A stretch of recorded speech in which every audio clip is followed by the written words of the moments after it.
Hey guys, welcome back. So in this video, I'm going to show you how to create a quick professional checklist in Google Sheets, so you can use it, the built-in to-do list template, really quickly. So what you need to do is just head over here to the top left corner where you see your Sheets home, click on it, and now what you need to do is basically access to the template gallery right here.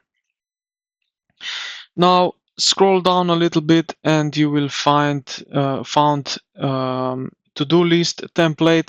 So as you can see here, I have it right here at the top, right here. I will use that. If you find something better, really great. So let's click on that.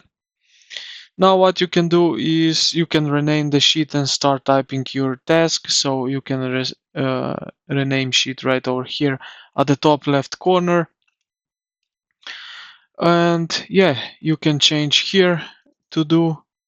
You have here some filters already, and right here you have basically checkboxes and the text where you want to type in.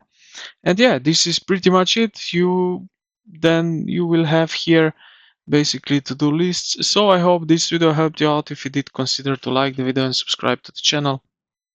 Thank you for watching, and I will see you in the next.